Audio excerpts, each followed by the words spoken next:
Why do I fill shoeboxes for Samaritan's Purse? November of 2009, the Lord placed upon my heart just a strong desire to do this. I just felt like this is something He was telling me, this is what I want you to do.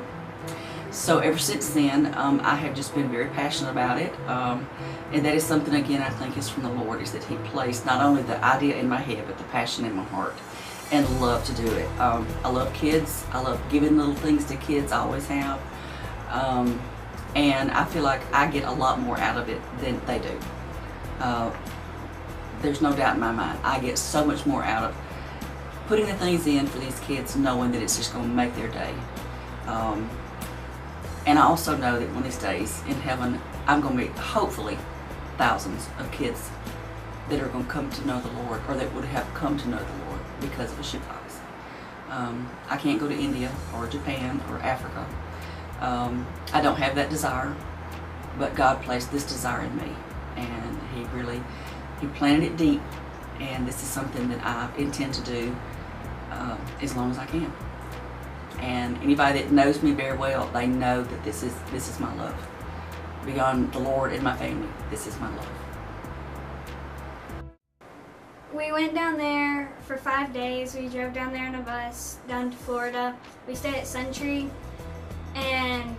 Church, and we joined with their church to do mission projects around Florida where they lived. We went to the House of Hope, and they give 7 days a week worth of food to people.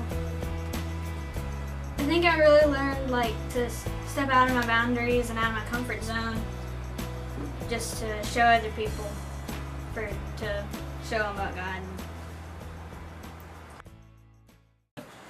I'm involved in Haycourt, and Haycourt occurs the third Monday of every month.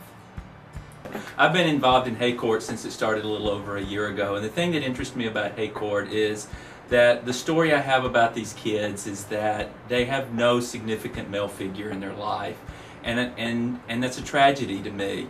So that's why I make time in my schedule to go out and to have fun with them and to be around them. And you also need to understand that working with kids of this age is not my gift, and it's not where I'm comfortable. But I do believe it's important. So it does take me to my edge, so to speak, and the payoff for that and the blessings are just overwhelming.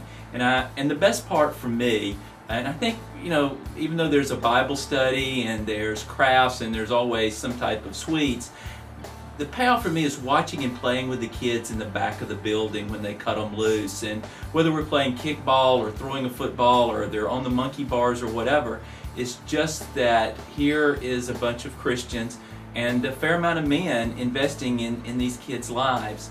And it's always great when I look around and I see this male figure and this little kid, and they're throwing the football, and I have to wonder to myself, when else does that happen for that child?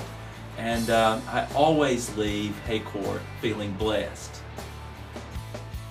I'm Nate Young, a member here at North River and state missionary with the Alabama Baptist State Board of Missions. I work with Baptist Campus Ministries, BCM, over Alabama and Shelton State. And BCM is a ministry of our local churches here and other churches across the state of Alabama. We're a missional group here to reach students with God's plan, connect them with local churches, and to strengthen collegiate ministry on campus and in our churches. One of the cool things that we've begun doing just this year is on Thursday nights at 7 o'clock called English Cafe, and it's just an opportunity to connect with approximately 1,500 students from around the world on our campus for a short period of time.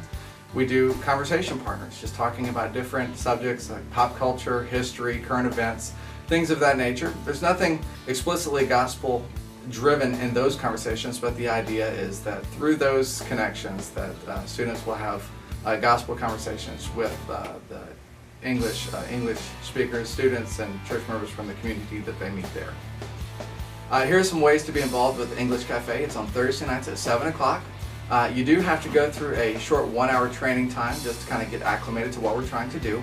And we do ask for a 4-week commitment, but other ways to get involved are to provide coffee and snacks for an English cafe. And so that's something that an individual could do, but also it would be a great project for a growth group.